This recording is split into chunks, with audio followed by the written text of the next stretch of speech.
항상 우리 인간을 끌고 가는 어떤 심리의 양대 축은 뭐냐면 쾌와 불쾌 이 두 가지.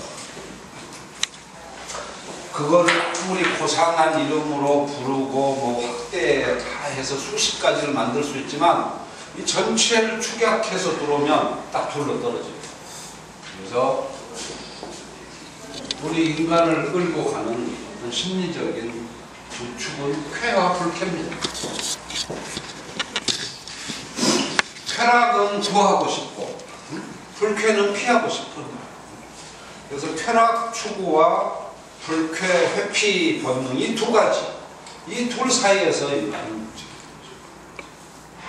그래서 이 안에는 실은 우리는 이걸 굉장히 단순화시켰지만 굉장히 많은 의미가 있죠. 어느 정도까지 여기에는 반어적인 의미가 들어갈 수 있냐면 극단적인 수행을 하는 고행주의자들이죠. 자기 몸을 막 괴롭히면서 열심히 막 어디 들어가지고 고행을 하는 사람들, 그 사람들은 우리 일반인이 보기는 쾌락을 추구하는 게 아니고 어떤 고통을 추구하는 것처럼 보여요. 자기 몸을 괴롭히는. 그렇지만 그 사람은 실은 심리 저 깊은 곳에 이 고행을 추구하면서 실은 쾌락을 추구합니다. 이 쾌락의 그 깊이와 정도가 다른 것일 뿐이지 정말로 자기가 좋아서 그것을 하는 거예요. 다만 그 양식이 독특해서 우리가 보기에는 고행처럼. 그러니까 한 인간의 행위를 우리는 쉽게 판단할 수 없다는 거예요. 그 사람이 뭔가를 어떤 행위를 하는 것처럼 보이지만 실은 외형상으로서와 내면은 다를 수 있어요. 그리고 그 내면에 항상 존재하고 따라다니는 것은 그 사람만이 알고 있는 근원적인 이 쾌락이에요. 어떤 존재의 깊은 그 즐거운 무상. 내 몸을 이렇게 복사하고 고행할지언정 내 마음에 오는 어떤 큰 기쁨을 바라서 그 사람은 고행을 하겠죠. 네, 이런 관점들이 있는데 이것을 불교에서는 이 쾌와 불쾌의 이 두 감정을 탐진치라고 하는 개념하고 이제 섞어요. 불교에 이게 삼독심이라고 하잖아요. 불교가 제시하는 인간의 마음의 세 가지 병든 마음.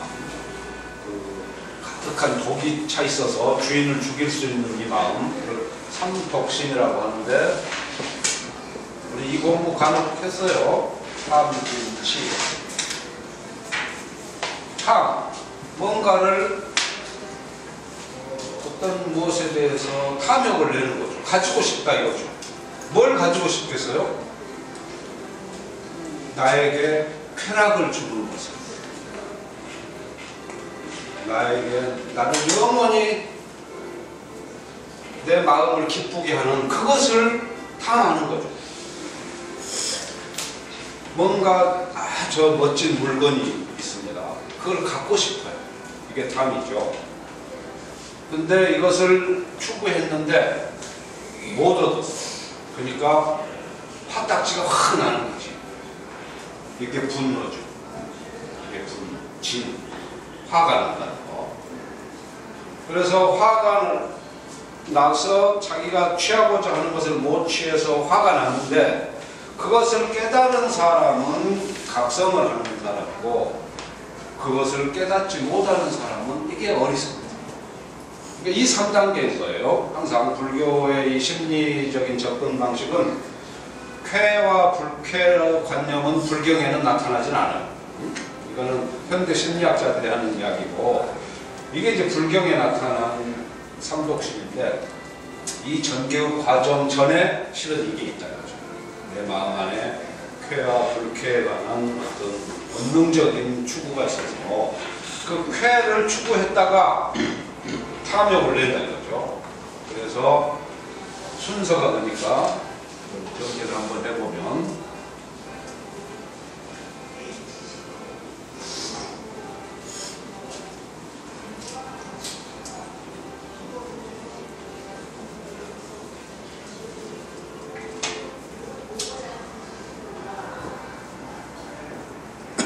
다 몇 번 냈어. 저걸 가지고 싶다. 사랑을 하고 싶다. 어떤 재물을 취하고 싶다. 이 모든 게 여기 다 들어있는 거예요. 이건 좋은 의미일 수도 있고 나쁜 의미일 수도 있는 인간 상황의 전체가 들어있는 거죠. 뭔가에 대한 욕구. 이걸 추구를 했어요. 그래서 이게 충족이 됐어.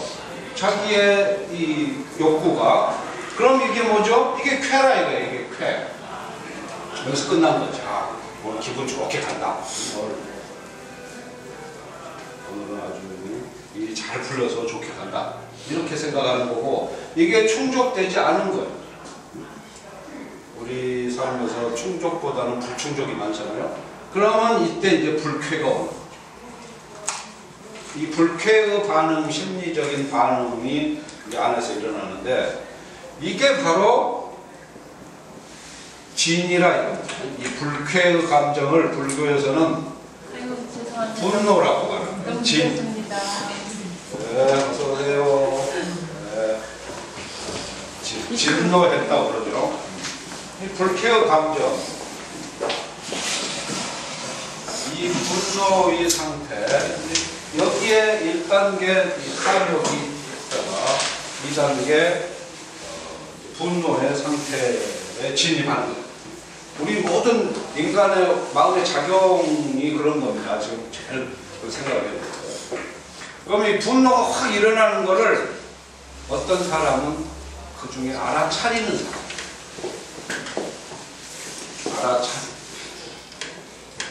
이거는 각성 상태가 되니까, 아, 자기의 심리적인 전체의 이 쳇바퀴 돌아가는 이 어리석음의 순환 과정을 자기가 깨닫는 거죠. 아, 내가 저거를 취하려고 했는데 이게 안 돼서 화가 났던 거구나. 자기를 알아차리면서 그 반복을 더 이상 안 하는 거죠. 각성 상태가 되니까 한 차원이 높아지고. 근데 우리 통상에 우리는 알아차리지를 못해. 그러니까 알아차리지를 못한 이 상태, 이게 어리석음이지. 이게 진. 그러니까 알아차리지 못하니까 들어겠어요. 다시 또 반복.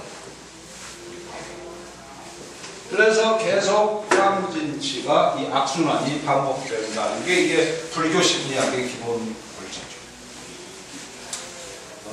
그러면 이 과정에서 이제 사람은 세상과 충돌하는 거 아니에요? 계속. 그러니까 우리 인간 사회의 기본 구조라는 게 재화는 하나입니다. 물건은 하나예요. 물건은 하나인데 이 물건을 가지고자 하는 사람은 굉장히 많은 거죠. 금덩어리가 우리 대한민국 국민 모두에게 이만한 금덩어리 수억 원짜리를 하나씩 다 줄 수 있으면 그건 무슨 우리가 싸울 일이 있고 경쟁할 일이 있겠어요. 근데 금덩어리는 항상 하나뿐이죠. 그리고 이거는 그 경쟁에서 우승한 자에게만 돌아가는 구조가. 그러니까 사회 자체가 항상 큰 어떤 경쟁과 다툼 속에 굴러갈 수가 없는 재화와 인간의 욕구 사이에서 충돌이. 여기서 이제 생겨나는 게 이 사람은 충족되는 사람과 충족되지 않는 사람. 점점 마음에 이제 앙금이 생길 거 아니에요? 사랑받고 싶었는데 자기의 그 원했던 사랑이 깨뜨려져서 이루어지지 못해. 그럼 점점 마음에 앙금이 남지 않겠어요? 이걸 뭐라 그래요? 심리학에서? 이걸 트라우마. 어떤 지울 수 없는 정신의 상처. 그러니까 불교 전체의 이 과정은 이것은 이제 우리 마음에 남기는 이 업이라고 하는 거잖아요. 까르마. 까르마를 남기는데, 까르마는 그러니까 내가 남한테 주기도 하고 남이 나한테 주기도 하는 거예요. 여기서 물건은 하나고 사람은 여럿인데 이것을 취하는 과정에서 내가 충족을 얻었으면 누군가는 얻지 못했겠죠. 충족되지 못한 그 사람한테는 좋지 않은 까르마가 형성이 됩니다. 지속적인 이 반복 과정에서 까르마 중에 이제 가장 독한 형태의 까르마, 쉽게 지어지지 않는 거. 그래서 우리 심리의 저 속이 앙금으로 나는 이게 이제 트라우마가 생깁니다. 그러니까 트라우마는 어떤 순간에는 내가 남에게 주기도 하는 거고 남이 나한테 주기도 하는 거죠. 그래서 이 이제 이 생기는 이 트라우마, 이 까르마 중에서 이 트라우마가 생기면 이게 어디로 가겠어요? 우리 인간의 의식으로 갑니까? 무의식으로 갑니까? 이 트라우마는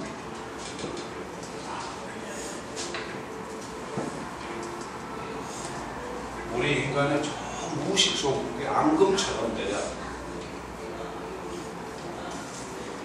그러니까 의식과 무의식의 차이는요, 무의식이라는 게 따로 있는 게 아니에요. 따로 있는 게 아니고 우리가 알아차리지 못하는 것, 그게 무의식. 그러니까 우리가 이제 이 과정에서 이게 이제 무의식으로 내려가는데, 이 무의식이 이 안에 이제 전부 쌓여가지고 시시때때로 우리가 통제할 수 없는 상황에서 얘가 우울, 불안, 분노, 적개심, 이런 심리 상태가 질병처럼 돼요. 평상시에는 괜찮은데 어떤 계기, 연상작용을 통해서 탁 하면 탁 그 상황으로 돌아가면서 심리적인 안정이 깨집니다. 근데 절대 이거는 이게 이제 의식상으로 나타나는 이 모습들인데 이게 의식으로 통제가 안 된다는데 문제가 있는 거예요. 아, 내가 우울하다, 내가 좀 분노를 느낀다. 이걸 여러분이 그럼 오늘부터 내가 우울하지 않기로 한다. 오늘 이 시간부로 내가 지금 분노하지 않기로 한다. 딱 마음 먹으면 그게 사라집니까? 그게 절대 안 되지. 그러니까 이거는 이미 의식으로 통제할 수 없는 그런 빙산의 일각처럼, 무의식을 설명할 때 우리가 항상 빙산을 하나의 비유로 쓰잖아요. 한 5% 정도가 나와 있고 95% 정도는 이렇게 가려져 있는, 안 보여요. 그래서 불교 공부는 여기에 집중돼요. 그래서 이 공부를 불교에서는 뭐라고 하냐, 인간의 본 마음을 바로 봐야, 그래야 이 무의식이 이게 맑아지고 정리가 된다. 이렇게 이거를 직지인신이라고 해요.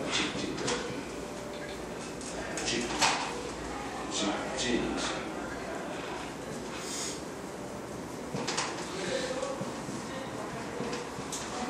인간의 본 마음을 어떤 매개도 없이 말이나 언어나 개념, 이론, 교리, 신념, 이 모든 걸 제거하고, 그 말이에요. 직지. 이건 논리적인 매개 과정을 거치지 않고 바로 인간의 근원의 마음에 들어서 이걸 보려고 하는 이 노력. 이게 직지이죠. 그렇게 해서 결국 점점 맑아지고 깨끗해져서 이 무의식이 투명해지는 그 과정, 이게 불교 공부의 전체 흐름이죠. 그렇게 해서 마지막 얻는 것은 그럼 뭐예요? 그건 너무나도 평범한 거죠. 그거는 이렇게 됐을 때 우리 마음이 정견을 얻는 거죠. 올바른 견해, 세상을 올바로 보기 시작한다. 아까는 탐진치라고 하는 왜곡된 거울을 통해서 사물을 봤었는데, 내 무의식 안에 있는 모든 찌꺼기들을 내가 직접 내 몸으로 공부하고 제거해내면서 맑아짐을 느낀다는 거죠. 그렇게 해서 결국 돌아오는 결론은 이렇게 평이한 정견을 얻는 거죠. 올바른 벌받은 결혼. 어떤 자기의 그 투사와 왜곡에 의해서 자기가 사물을 보는 그 왜곡된 거울이 이제 똑바로 펴져 있는 그 상황. 이게 불교적인 관점이고, 그럼 주역은 어떻게 보느냐, 그 이야기를 하려는 거예요.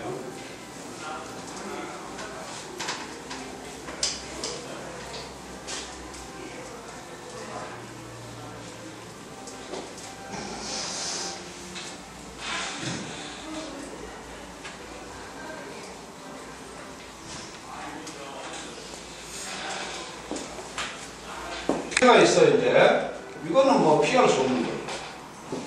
인생은 이 쾌와 불쾌의 연속인데, 이 쾌를 추구하는 것을 뭐라 그러겠어요? 주역에서 쾌의 상태를 추구하는 걸 뭐라 그래요?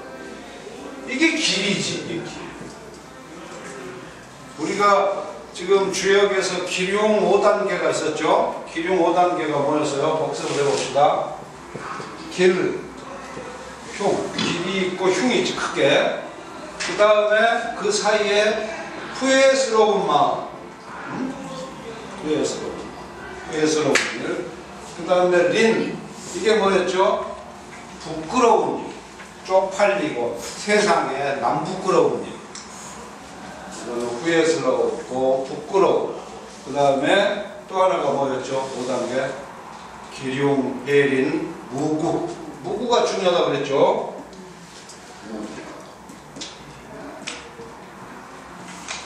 이게 없을 문자를 꼭 이렇게 써요. 없을 문자. 인생을 지배하는 게 이 기륭 5단계인데, 이게 이제 심리학하고 연관을 지면 이렇게 된다. 쾌를 추구하고자 하는 이 마음의 상태가 길이고, 이 잘못해서 불쾌에 빠지는 이거, 불쾌를 피하지 못하는 이거, 이게 흉이지. 그리고 나머지는 이제 이 사이에 회린이 들어있고 무구가 들어있고, 단계적으로. 이게 기본적으로 주역이 가지고 있는 어떤 심리학적인 방법의 관점이에요. 그럼 이제 문제는 이제 여기에 있어요. 우리는 어느 누구도 흉을 추구하진 않아요. 우리는 다 흉을 피하려고 하는 거지. 불쾌에 대한 회피 본능이 있기 때문에 항상 이거를 피하고 이거를 추구하는 거예요. 우리 눈의 길로 보이는 이거. 근데 이제 이 길의 추구가 잘못돼가지고 어떤 위기 상황에, 미혹된 상황에 잘못 빠지는 거. 이제 이거가 주역에서는 문제예요. 길을 추구하는 이 길한 거, 길한 것을 추구하다가 어떤 미혹 상태에 빠지는 거. 이게 뭐겠어요? 이것을 혹이라고, 혹. 이게 혹이죠. 미혹 상태에 빠지는 거. 그러니까 불교 아까 말한 탐진치, 그게 다 혹이죠. 전체 연관은 그런 거예요, 지금. 그래서 우리 소인배들은 근데 언제나 이 혹한 상태로 살아갈 수밖에 없어요. 아, 우리가 멋져 보이는 거, 이런 걸 구하기 위해서 막 하는 거지. 어쩌겠어요, 우리 인간이. 오감을 처음부터 다 무시할 수 있습니까? 우리는 언제나 이 미혹된 상태에서 좀 더 깨어있는 상태로 가려고 노력할 뿐이지, 이걸 영원히 벗어날 수는 없어요. 그러니까 이게 우리의 밑바닥이에요. 소인일수록 이게 이제 이 감정이 더 강하고, 현자일수록 이제 여기서 벗어나는 그런 차이는 있겠죠. 여기서 문제되는 게 뭐냐면, 이 호구 상태, 길을 추구하는 이 미혹된 심리 상태가 극단에 이르는 것을 뭐라 그러느냐, 주역에 보면 아주 특이한 용어를 써요. 아마 처음 들어보셨어요. 이걸 뭐라 그러냐면,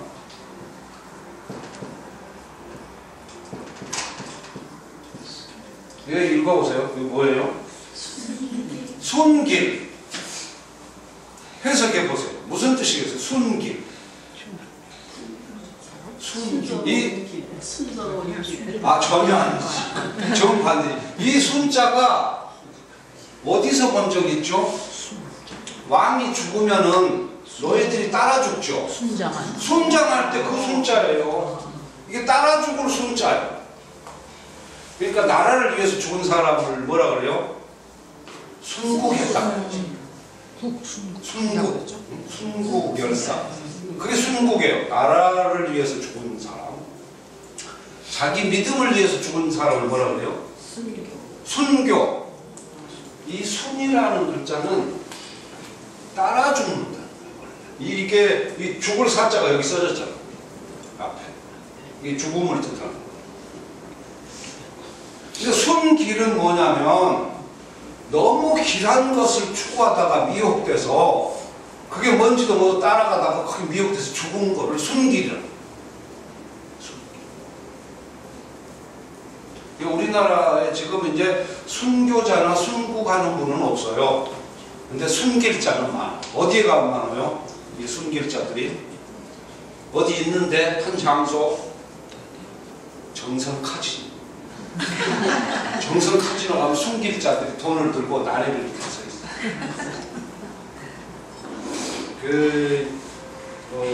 우스갯소리지만은 컷오프로 해야 되는데 그 정선에 가셔서 거기 그 카지노 놀러 혹시 가셔서 뭐 재밌게 노는 건 좋은데 그 호텔 거기 주무실 때 호텔 거기는 진짜 조심해야 돼요. 거기에 이 순길자들이 그러니까 와서 돈을 2억 3억씩 잃고 횟가닥 돌아가지고 방에서 목매달아 죽어버려. 호텔 방에서 1년에 한 명씩만 죽어도 지금 거기가 개장한 지가 10년 넘었잖아요. 그러니까 그 방 안에 사람이 죽었던 방이 10개가 넘는 거예요. 그러니까 딱 체크인하고 들어갔는데 그 방이 어느 방인지 아무도 모르는 거지. 그러니까 저녁에 잘라 그러는데 기분이 쎄하다 그러면 조심해. 그래서 그 아는 사람들은 거기서 잠을 안 자고 마운틴 코트를 몰라요. 아무튼 이런 거를 순길자라 그러고 순길. 이 개념이 참 특이하죠. 길한 것을 너무 추구하다가 자기 뭐 목숨을 잃는 상황. 이걸 순길자. 그래서 이 순의 상태에 대해서는 장자를 보다 보면요 이미 이 유사한 관념이 있어요. 장자가 변무편에서 이거를 분석해 가지고 이야기를 합니다. 뭐라 그러냐면 장자에 의하면 이 따라 죽는 거 뭔가에 너무 과도하게 집착하다가 거기에 따라 죽는 상태를 4가지로 구분해 장자. 그래서 첫째는 순리가 있어요. 순리. 이게 재물을 쫓다가 지금 카지노, 정성 카지노 상황이 딱 재물을 쫓다가 죽는 자. 재물에 순교하는 자. 그 다음에 조금 고상한 형태가 있어요. 명예를 쫓다가 죽는 자. 명예에 순교하는 자. 인간의 행동 양식은 뭐 다양합니다. 그 사람이 왜 그 법정에 와서 자백을 했는지는 아무도 몰라요. 그 자백을 한 이유는 실은 알고 봤더니 더 큰 범죄를 감추기 위해서 였을 수도 있어요. 이 사람이 명예를 위해서 죽은 사람. 그 다음에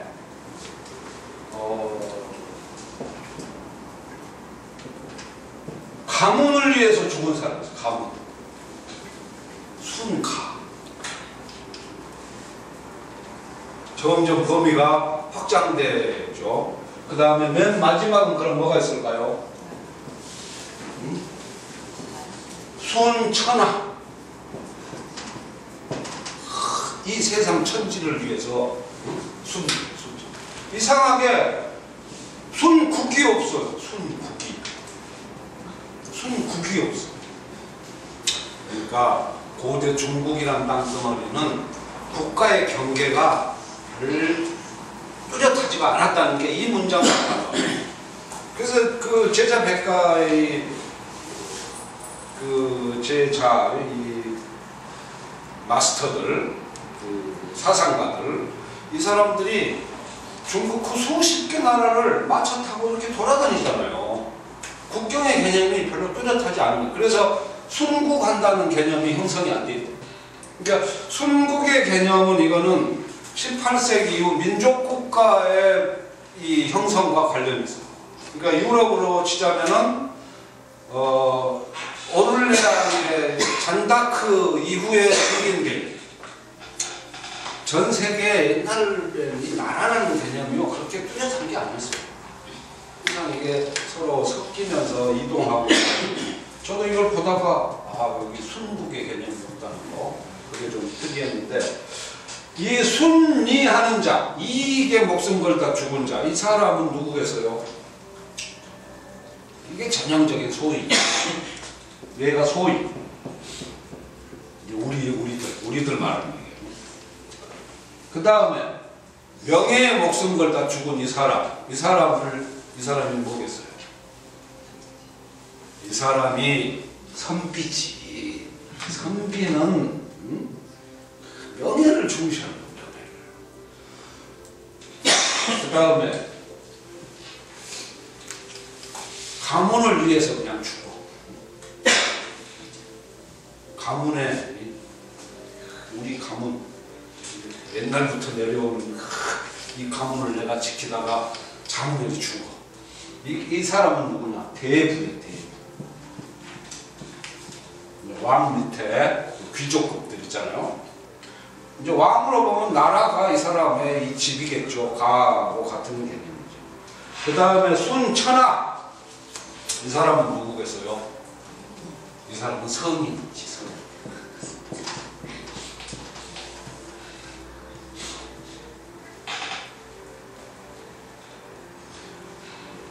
그래서 이걸 뭐라고 그러냐면 소인즉 이신순리 자기 몸을 자기 몸으로서 자기 몸을 희생한다는 거죠. 그래서 이익을 추구하다 죽는 거예요. 소인들. 또 선비라는 자들은 명예를 추구하다가 지 몸이 죽는 줄도 모르고 죽는 거예요. 대부라는 자들은 자기 가문을 위해서 거기에 꽂혀가지고 죽는 줄도 모르고 죽고. 그 다음 성인은 이 온 천하를 위해서 그렇게 자기 몸을 던져서 죽는데 이 사람들 모두가 다 하는 일도 다르고 이름도 다르지만 결국은 자기 본성대로 살지 못하고 제명에 죽지 못하고 다 무언가에 혹해가지고 자기 일생을 망치는 그런 사람들이라는 점에서는 똑같다. 이게 장자의 결론이에요. 장자는 뭔가 희생정신을 발휘해서 막 뭐 하는 이런 거를 별로 안 좋아했어요. 이런 거를 고취시키는 자들은 누구겠어요? 왕이지. 왕들은 이런 걸 고취시키는 거죠. 장자는 그 안에서 희생당하는 인간의 생명, 미점에 주의하는 그런 점을 이렇게 사람들에게 머리를 탁 쳐주는 거죠.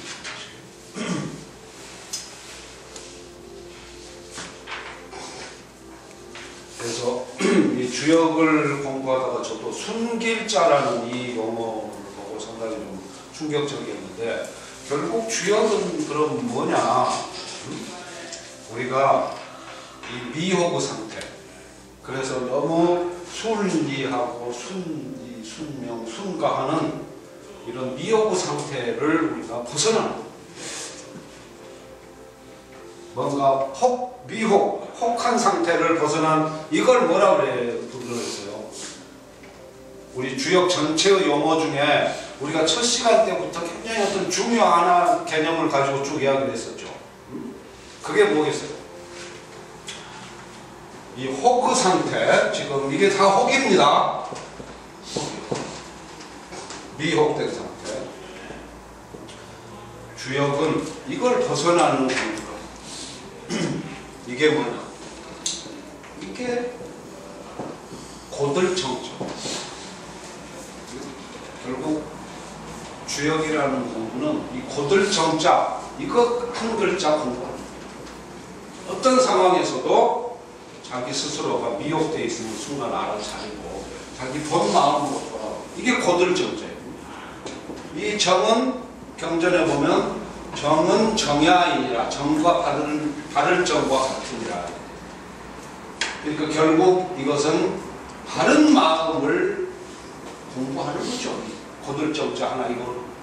그러니까 아까 불교는 뭘 공부하는 거였어요? 무의식을 통해서 직지인심을 해서 뭐에 갔습니까? 아까 정견에 갔죠.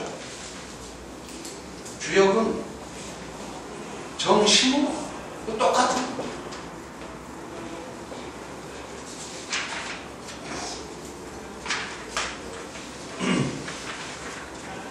큰 틀에서 공부를 보면 용어들은 굉장히 다르고 그 안에서 다루고 있는 개개의 어떤 사물을 보는 방향이나 색깔은 다르지만 전체를 다 뚜껑을 열고 해체시켜서 놓고 보면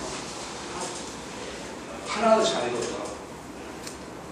고든 마음, 바른 견해, 미혹되지 않는 정신의 맑은 상태, 그걸 공부합니다. 그 과정이 말이 좀 어려워서 그렇지, 이게 이제 어떤 전체 흐름이고, 그리고 우리가 주역을 공부하면서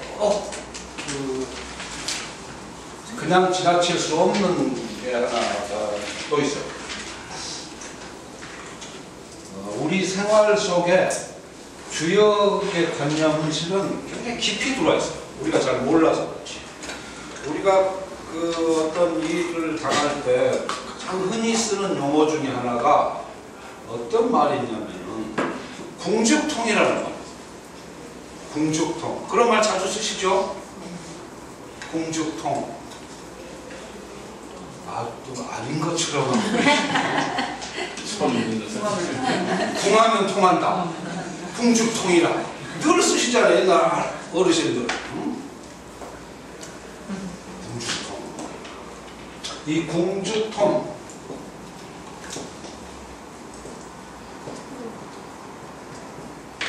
궁죽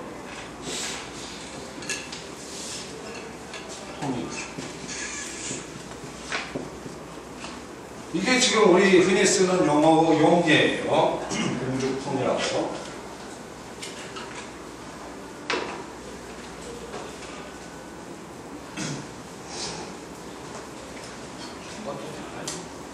추우신가?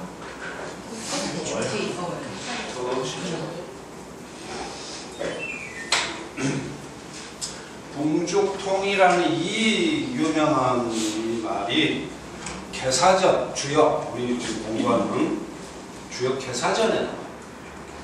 근데 이 형태로 나온 게 아니고 원문이 이렇게 돼 있어요. 축약한 사람.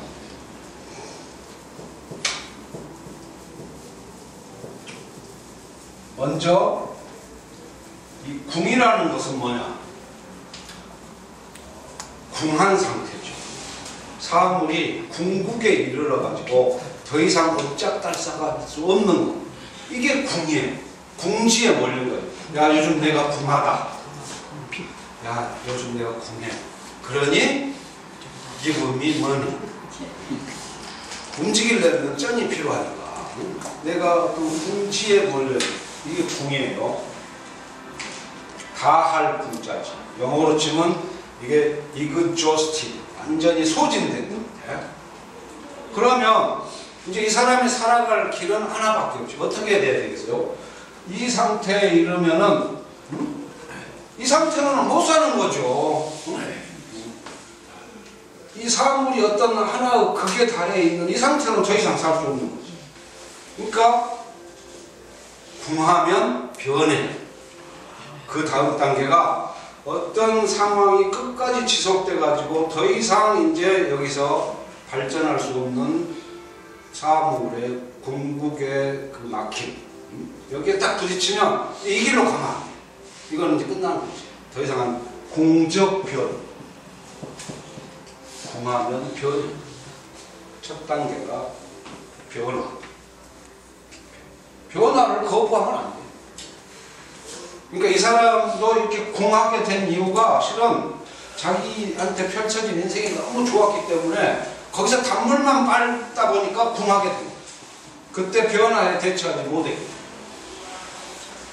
공죽변이고, 그러면은 변하게 되면은, 그러면은 드디어 통하게 돼. 변죽통. 변화를 궁한 상태에서 어떤 변화를 받아들이고, 변화돼야 소통이 되는 거죠. 내 고집만 계속 세우고 있으면 어떻게 소통이 되겠어요? 소통이 안 되지. 변죽통. 그래서 궁변통 이 3단계를 우리 조상들은 길게 말하는 거 싫어하니까 가운데를 자르 먹은 거지. 그래서 그냥 궁죽통으로 가는 거야. 그렇지만 실은 가운데 변화를 수용해야 된다. 네 스스로 변해야 이게 숨어있는 거예요. 변죽통. 그 다음에 이제 이 다음이 더 중요해요. 변죽통이면 이렇게 통해야 비로소 영속될 수 있어요. 그 발전이 영원할 수 있어요. 인간관계가 서로 소통이 돼야 오래가는. 그 장사장이 그 꼬실 때 언니야 우리 오래 가자.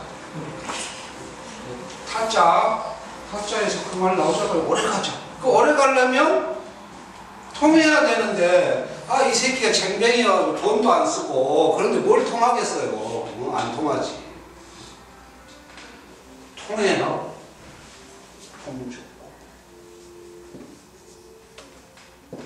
그러니까 우리 이제 연애 초기를 보면 연애 초기에는 사랑을 표현할 방법이 무궁무진했어요. 무궁무진. 응? 이 궁의 반대가 무궁이요. 응?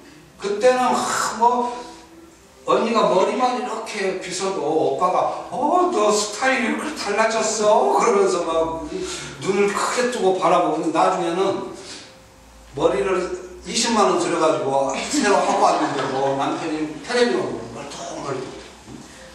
사랑의 표현 방식이 이제 궁해. 그 무궁무진하던 그때는 손만 한번 잡아도 막 찌릿찌릿하고 그랬는데 이제는 뭐 여기 어깨를 잡아 이제 떨어져. 궁하니까 변해야지. 내가 봤을 때 변해야지. 저 왼수는 안 변하니까. 서로 이런 마음으로 그래야 통할 거 아니에요. 그래야 뭔가 소통이 되지. 그러니까 인간의 이 사랑의 유효기간은 6개월이란 말이잖아요. 그게 이 인간의 생리학적으로 다 지금 검증이 끝난 거 아니에요. 사람이 처음에 딱 눈이 맞으면은 머릿속에서 화학약품이 공장에 가는 줄 알고 누가 막 쏟아져요. 도파민하고 엔돌핀 막 쏟아져요. 이 도파민이 언제 나오는 거냐면요, 정상 카지노에 있는 사람들이 그 사람들이 추구하는 게 도파민. 도박을 할 때 나오는 강렬한 그 호르몬 있죠? 이게 도파민입니다. 이게 연애를 할 때는 돈을 베팅을 안 해도 보기만 하고 막 도파민이 나와요. 이게 6개월. 엔돌핀과 도파민이. 그러고 나면 이제 뭔가 시들해지면서 이제 궁하지. 사랑의 표현 방법은 궁해지. 이런 과정입니다. 그러니까 나중에는 이제 그 뜨거운 사랑, 열렬한 사랑에서 어떤 인간적인 신뢰, 유대 이런 걸 기초로 우정 같은 사람으로 변해가야 되잖아요. 이게 생리학적으로 옥시토신이라고. 옥시토신. 뜨거운 거는 안 나오지만은 이제 은은하면서 이렇게 부드러운 엄마의 심성 같은 이 옥시토신으로 사는 거예요. 이게 변화되는 거고 이 세월이 흘러가는 거지. 만난 지 10년째 됐는데도 막 눈 보기만 하고 전기가 찌릿찌릿하고 인간이 어찌 살겠어요. 못 살고 죽지. 다 변화의 과정이.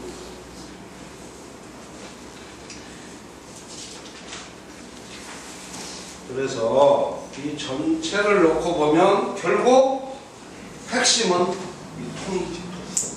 어떻게 소통할 것이냐. 소통이 안 되면 이 궁한 거예요. 옴짝달싹 못해요. 그래서 통해야 모든 인간관계, 이 사회의 발전, 발전의 영속성. 지금 이번에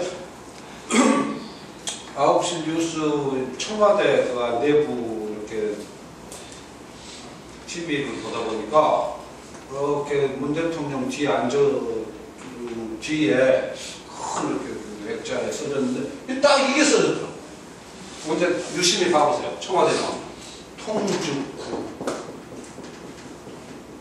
이 나라가 어떤 발전의 영속성을 가지려면 이게 소통이.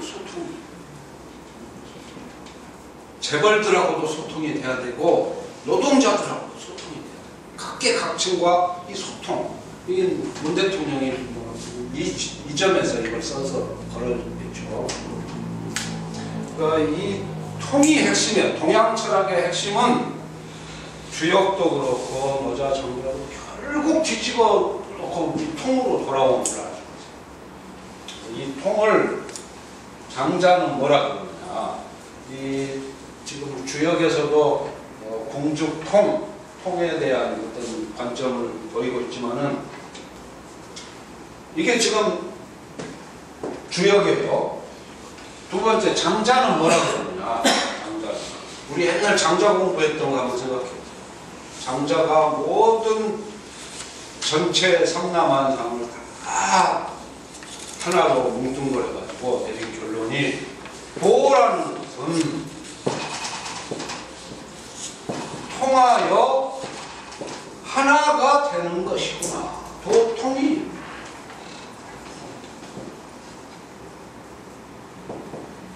소통이, 만물과 소통이 되는 거. 이게 도예요. 그 만물 중에 제일 중요한 게 누구냐? 자기 자신. 자기 자신과 대화가 돼, 대화가. 내가 우울증이 왔다. 왜 우울할까? 이걸 자기 자신과 계속 대화가 돼서 말로 다 풀어낼 수 있는 사람은 그 사람이 성인. 이 사람은 별도에 어디 가서 치료받을 이유가 없어요. 스스로가 스스로를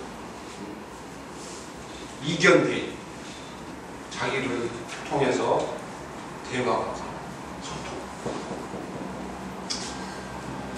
세 번째, 노자는 이거를 어떤 이야기를 하느냐. 노자는 여기서 한 걸음 더 나와가지고 이걸 뭐라 그러냐면 도내구예요. 아까 우리 통주구 했죠. 이 보면은 이런 개념들이 노자, 장자, 주역하고 이렇게 확실히 같이 한 맥락으로 돌아가는 걸 알 수가 있어요. 중요 핵심 개념에 딱 들어가면 노자, 장자, 주역이 다 그 개념들을 가지고 있어요. 서로 통한다는 걸 알 수 있어요. 도내구. 도에 이르러야 영원하다.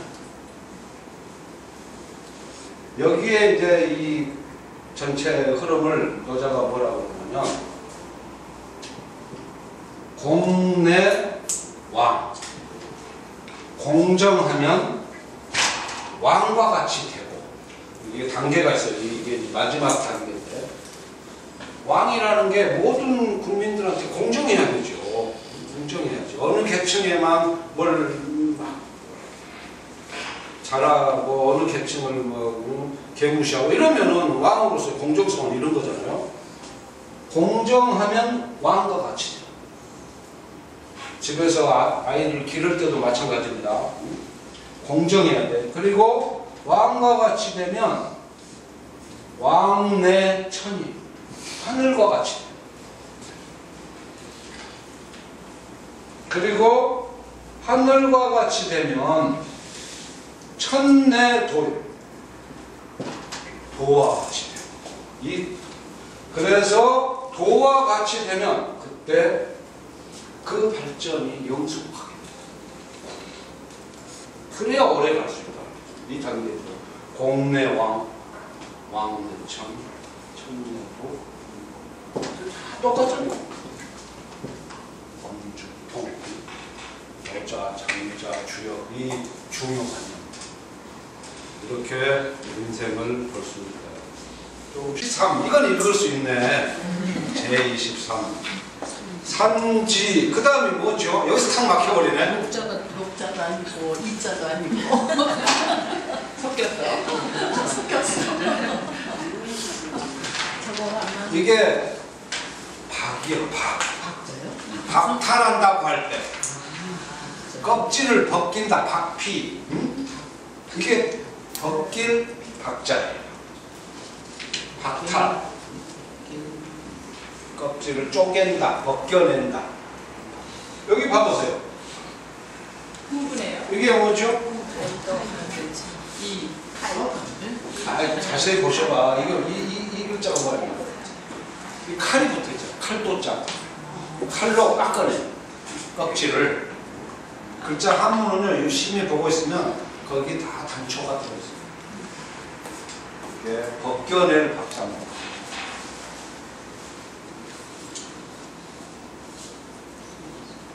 이게 주역 64배 중에서 가장 어려운 상황을 지칭하는 가장 곤란한 상황. 아까 우리 구물 공부했죠? 바로 그거. 이거를 정확하게 이해를 하려면 우리가 전전번 시간에 천산둔을 공부했어요. 기억나세요?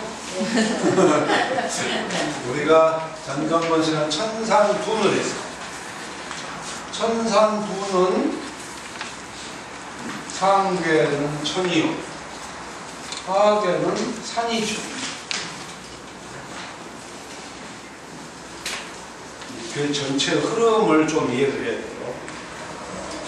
그래서 천산인데 이게 둔이었던 거예요. 둔이 은둔한다, 은퇴한다, 깊이 도망가 숨는다, 그 뜻이에요. 천산.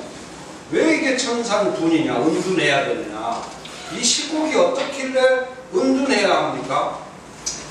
소인배들의 세력이 밑에서부터 지금 커지고 있는 소인배들의 세력이. 그래서 시류를 빨리 읽은 현장은 이제 소인의 시대가 지금 도래해서 얘들이 한 단계 지나 두 단계 문지방을 넘어 치고 올라오고 있구나. 위험한 시기다. 그래서 얘네들하고는 같이 일을 도모할 수가 없어요.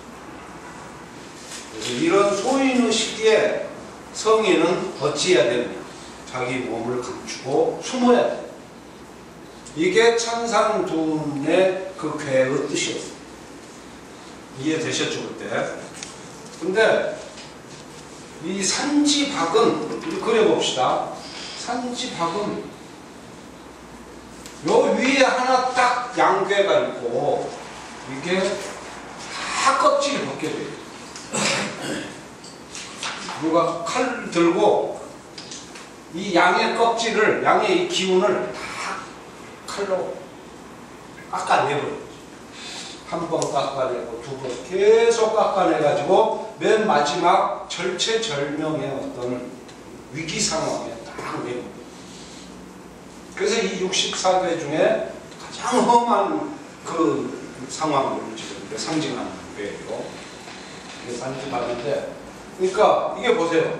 이게 소인의 세력이 아래서부터 커오는 이 힘이 두 개였던 놈들이 계속 치고 올라가가지고 마지막 하나를 남겨놓고 온 세상을 다 잡아. 이 세상이 악으로 물든 거지. 선의 세력이 다 쫓겨나가고 이 세상이 악으로 완전히 소인배 세계로 장악이 돼가지고 혼탁지거든. 64괴 중에서 가장 험난한 이 괴, 이게 박괴라는. 그러니까 벌써 나 혼자 몸을 숨긴다고 해서 될 게 아니에요. 이제 천상둔에서는 뭔가 그래도 아직 전체적으로 세상이 악에 물든 건 아니겠어요. 얘들 치고 놓지만. 그래서 혼자 숨으면 되는데 문제는 왜 혼자 숨는 거예요. 이 온 세상이 막 무너져 내리고 그런.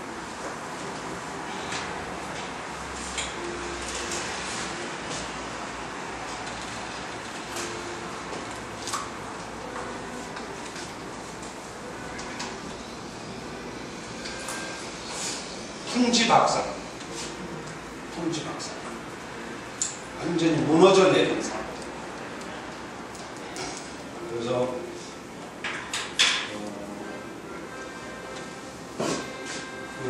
이제 포인트를 보시면 박괴에 대한 괴사가 간단하게 한 문장 있어요.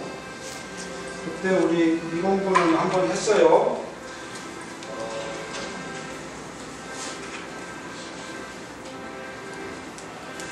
이견대인이 있고 이섭대천이 있어요. 그거 이제 그때 이해하셨죠? 이견대인이라는 것은 대인을 봄이 이롭다. 항상 멘토를 만나서 상담을 해라. 이 이야기였고, 이섭대천은 뭔가 큰 강을 건너는 게 이롭다. 뭔가 결단과 모험을 해도 된다는 거예요. 배팅을 할 때가 왔다는 거죠.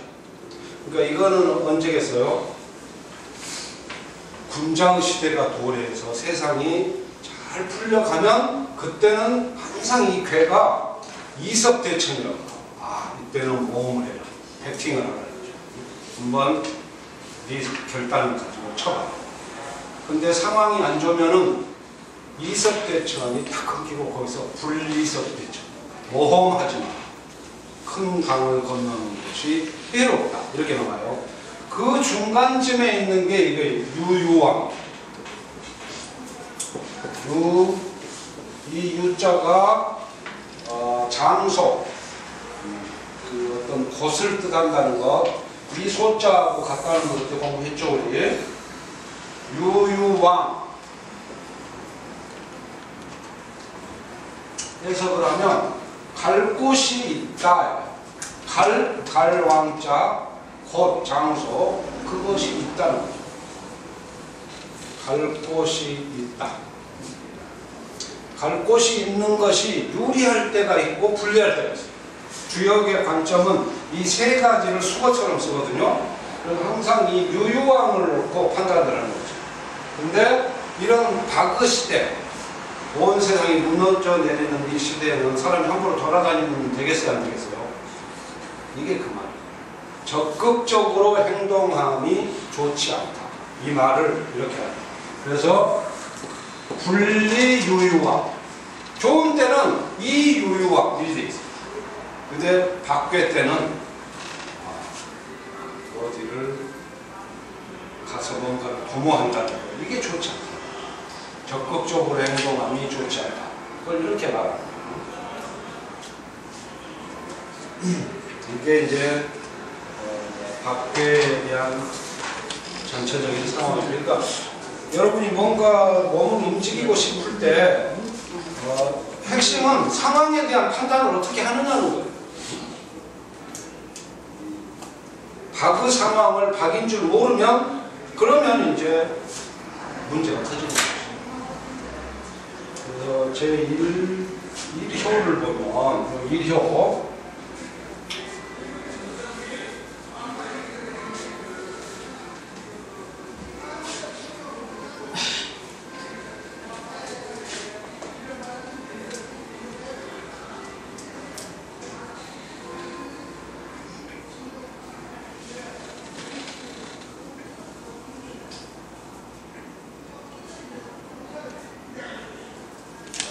괴는 괴 이름을 참 잘 지은 것 같아요. 눈썰 믿는 사람은 누가 보더라도 여기서 뭔가가 벗겨져 내리고 무너져 내리는 그 상황을 그런 느낌이 확 오는 그런 초유, 이걸 뭐라 그러냐? 벗겨지는 거죠, 이게. 뭔가 무너져 내리는 겁니다. 무너져 내리는데 그 옆에 이렇게 써졌죠.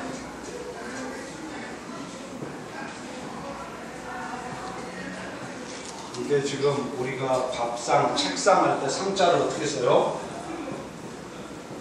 이렇게 씁니다. 이게 우리가 쓰는 상자예요.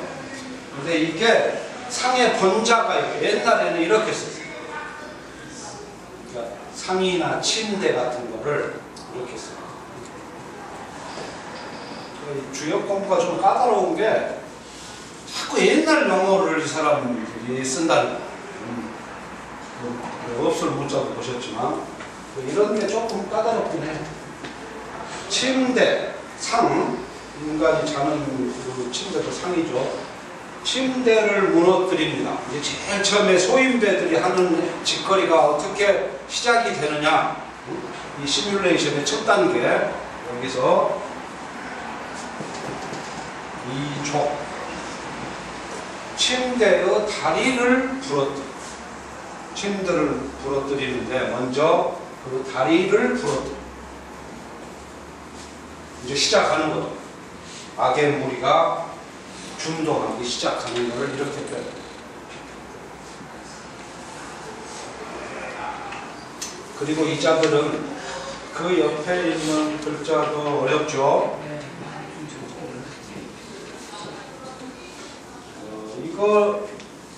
이 글자는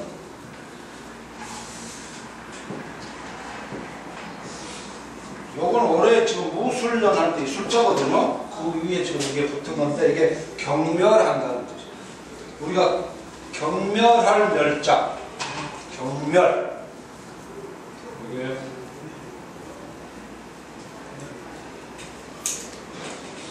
우습게 한다는 거죠. 멸정. 우리가 거듭 마음을 지녀야 하는데 이거를 우습게 하는 거예요. 그러니까 그 못된 놈들은 정직한 사람을 싫어하잖아요. 딱 그 사람. 거듭 마음을 가진 사람을 이놈들이 싫어하고 경멸해. 그러면은 그 자의 끝이 어떻겠어요? 바로 그게 흉한 거지. 그게 흉이지. 올바름을 해코지 하려고 하는 이 세력, 이게 흉한 거.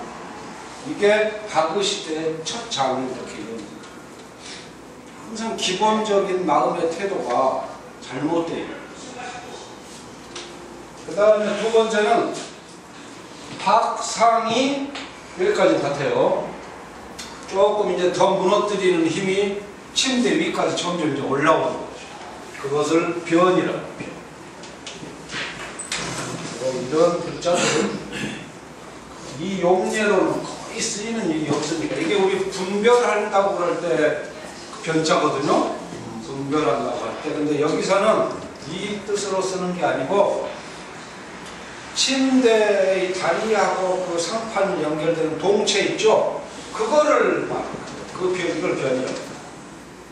그러니까 이제 이 세력들이 점점 커지면서 점점 더 부수고 들어오는 세상을. 그래서 침대를 부수는데 동체를 부수기 시작합니다. 박상이 변. 그리고 이 세력 역시 멸정, 거듭 마음을 가진 자들을 해코지하려고 이 사람들을 싫어하고 그런 태도로 임한다. 그러니까 결국 그 끝이 흉한 거죠. 초효, 이효가 단계적으로 거의 비슷하게 이렇게 가고 있어요. 처음에는 침대에 다리를 부러뜨리고 그 다음에 이놈들이 힘이 모이니까 동체를 부서뜨려요. 그러니까 이거를 다르게 말하면 이 첫 단계는 그 군자를 옹립하고 있는 선한 세력들 중에서 그 수족이나 부하를 죽이는 게 선한 세력의 군자를 지키는 그 사람들의 수하, 수족, 저 이제 제일 말단에 있는 사람부터 제거한다 이거지. 그 다음에 두 번째 단계는 이제 측근을 제거하는 거예요. 동체, 침대의 동체를 부서뜨린다는 것은 그 측근을 해야 하는 거예요. 그 다음에 3효에 보면은 박지, 여기는 간단하죠. 무구이지. 무구.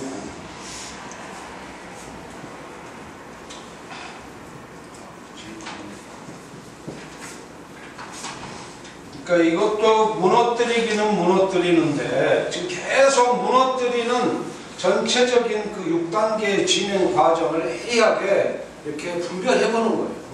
그 단계적으로. 이걸 하는데 부서지나 무탈하리라. 딱 여기서 무구가 나와. 이 괴상은 왜 효사는 어디서 나온 거냐면 이 전체를 봐보세요.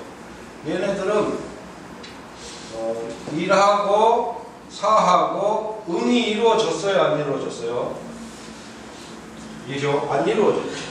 경응이 아니지. 우리 응하고 위 공부했던 거 이제 기억을 좀 잘해보세요. 이효도 또 응하고 음이잖아요. 얘도 음인데 응이 안 이루어져. 음양이 서로 조화를 이루어야 되는데 조화를 못 이루어져. 근데 딱 3효에 와서는 딱 하나 유일하게 응이 이루어져. 맨 위에 이 군자, 이게 지금 현인이죠. 이 선한 세력하고 서로 좋은 게. 그러니까 이 넷은 다 어떤 그 악의 세력 쪽에서 음을 이루는 힘이 하나도 없지만은 이거는 악의 그 어떤 시절에 있지만은 권력의 심장부에 있는 어떤 그 분자하고 뜻이 통하기 때문에 아무리 세상이 혼탁하고 어지러워도 내 마음이 고요하고 든든하고 이건 그 상황. 그래서 이때는 홀로 이 네 개의 의무 세력 다 제치고 얘 혼자 타임 어지럽게 날뛰고 막 부수고 있지만 나는 근원적인 선의 세력하고 연결이 돼. 응의 관념이 여기서 나옵니다. 이 경우에는 무탈할 수 있는 겁니다. 세상이 막 뒤집어지는데도 나는 이것을 통정할 수 있는 큰 힘을 가진 어떤 그 세력과 나는 소통할 수 있는 뜻이고, 그 다음에 이제 네 번째는 또 뭔가가 지금 침대를 무너뜨리고 부수는데 이번에는 글자가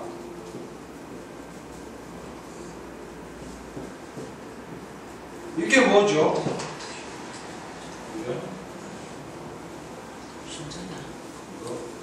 이게 피부, 부자, 피부. 네. 피부과.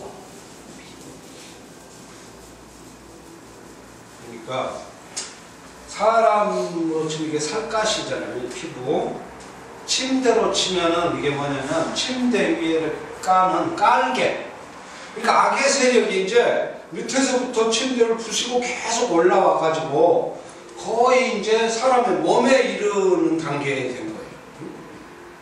그 깔개까지 지금 치고 들어와서 부시는 박지, 이부, 박상. 침대를 무너뜨리는데 깔개를 무너뜨려. 이게 지금 거의 위기가 목전에 막 온 거죠. 이쯤 이게 흉한 거죠. 그 다음에 이제 오효가 좀 중요한데, 오효는 이게 이제 사람으로 치면은 그게 왕비예요, 왕비.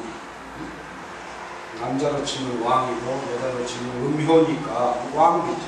이 왕비가 밑에 4개 이거 이 음의 세력을 뭐라고 되어 있어요? 관어 이렇게 돼 있죠. 관어. 관어가 뭘까요? 무슨 관자예요? 관어.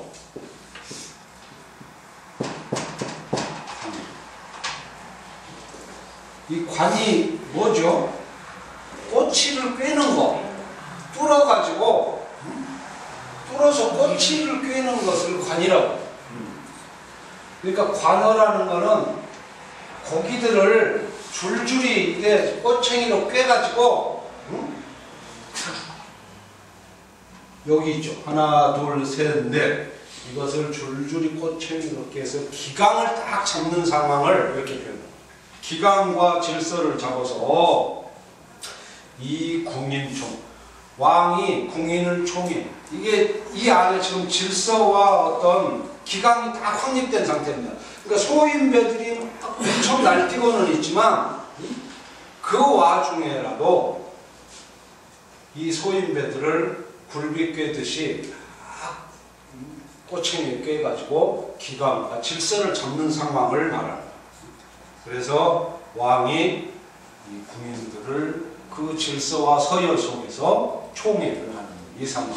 그래서 분리할 것이 없다라는 표관화. 이게 무분리가.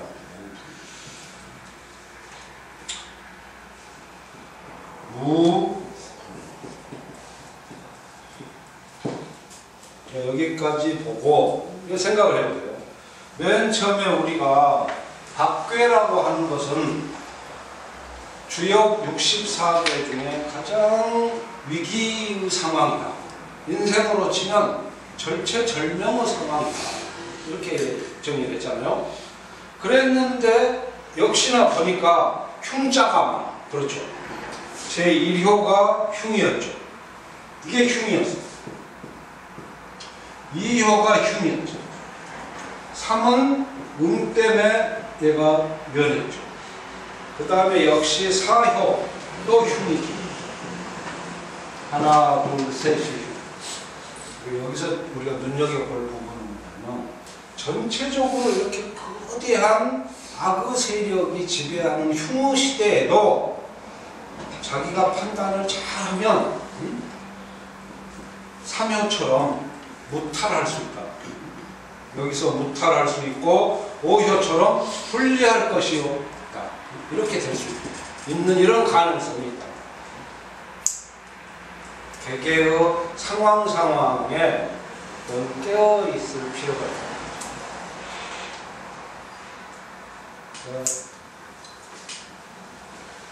네, 여기까지가 5효 지금 진행 과정이에요. 그리고 이제 가장 중요한 것은 박괴에서 여기에 몰려있어요. 이 하나.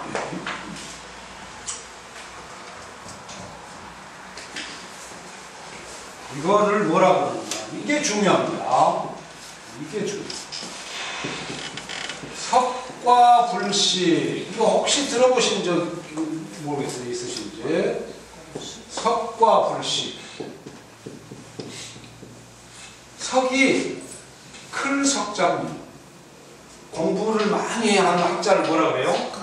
석학. 석과 그러면은 그 나무에 이렇게 사과나 감이나 다 따고 마지막 남은 큰 과실 하나 있죠.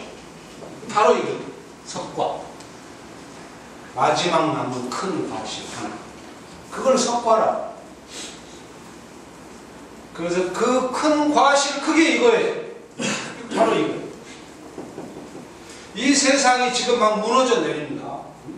악의 세력이 준동해가지고 이 세상이 아주 오타각세로 막 휘말려 들어가는데 그때 먹어서는 안 되는 마지막 큰 중요한 내 미래를 기약할 어떤 큰 과실 하나를 남겨야 되는 거예요. 이걸 먹어버리면 안 됩니다. 여기서 분자와 소인이 됩니다. 군자는 이 큰 마지막 과실을 먹지 않을, 남겨. 그래서 봄이 되면 이게 다시 땅속에 떨어져서 거기서 씨앗을 퍼뜨려 가지고 생명이 돋아나서 나무가 자라고 또 번성해서 자기 미래를 기약할 수 있는 거지. 이게 석가모니. 근데 소인은 어때요? 야, 우리 궁한데 이거 먹고 치워버리자. 자기 마지막 남겨야 할 그 히든 카드, 자기 미래를 새롭게 이끌어가 줄 어떤 그 내 비장의 무기, 그거를 먹어버리는 소인은 여기서 크게 이 바그 시대로 보면 바그 시대고 자기 일생으로 보면 어떤 위기의 상황이라 이거죠. 이때 어떤 판단을 내릴 거야? 그러니까 우리가 책을 한 권을 사서 보더라도 실은 얻는 거는 문장 하나예요. 문장 하나지. 그 문장 하나를 얻기 위해서 물론 2회도 갈 수도 있고 3회도 갈 수도 있지만 결국은 문장 하나 얻는 거예요. 주역이 복잡한 거 안에도 실은 괴를 공부하다 보면 얻는 거는 문장 하나.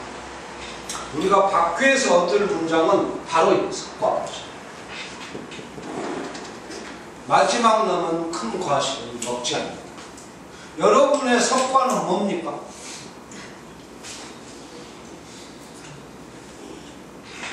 여러분이 마지막 먹지 않고 남겨둬야 할 마지막 과실, 앞으로 여러분의 인생을 더 활기차고 아름답게 완성시켜줄 그 석과는 뭐죠? 그걸 먹어버리면 좋다. 그래서 여기서 군자 등력, 군자는 뭘 얻느냐? 이 여자가 이게 무슨 여자일까요? 이게 여자거든요. 안에 이게 술의 거자가 들어있죠. 그럼 이제 통박을 올려서 이제 찍어야지. 이게 가마, 작은 가마 여자예요. 우리 저 사극을 보면은 그 의자처럼 생긴 거 있죠. 지붕 없는 거. 대감이 앉아있으면 쫄개들 한 2명 이렇게 들고 가는 거, 그걸 남여라고 해요, 남여. 그거에 작은 가마, 수레. 수레를 타요. 그래서 군자는 수레를 타고, 이제 이 사람은 마지막을 기약할 수 있는 뭔가 새로운 선의 시대로 접어든다. 군자의 시대가 온다. 군자가 수레를 탔으면 좋은 일이 온 거 아니에요? 이 주역의 말들은 항상 은유적이니까 잘 생각을 해보세요. 그리고 소인은 이거는 이 박 무너뜨리는 거지. 껍질을 벗겨먹고 무너뜨리는 이것도 여자인데 이거는 이 글자를 한번 잘 봐보세요.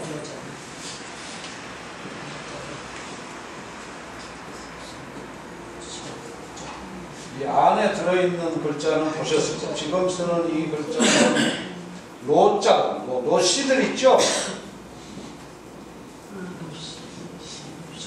그 위에 이게 집을 뜻하는 거거든요. 이게 오막집이죠. 오두막집. 오두막집 몇 자예요? 초막. 그래서 초막으로 지은 오두막을 뭐라 그럴까요? 초려.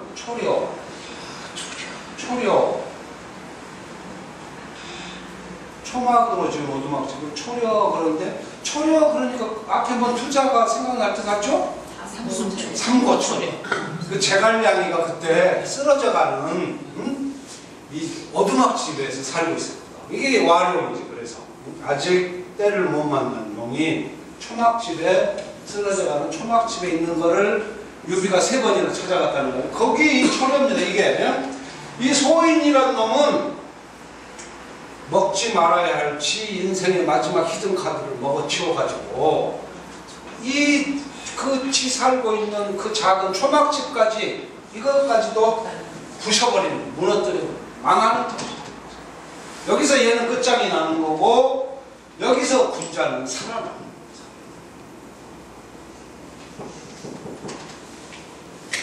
그래서 우리가 다음 주에 공부할 괴가 그러면은 여기서 뭐가 돼야 될까요? 한번 생각해보세요. 학을 공부했으면 이 마지막 살아남은 이제 이 악의 세력이 이제 다 해먹고 내가 뭔가 새로운 세계를 살아갈 바로 지뢰 복이 복괴. 드디어 이 어둡던 세상에 광복이. 이 광복절 할 때 복절. 그래서 산지박괴 다음에 지뢰복괴가 이 과정이 굉장히 중요한 거예요.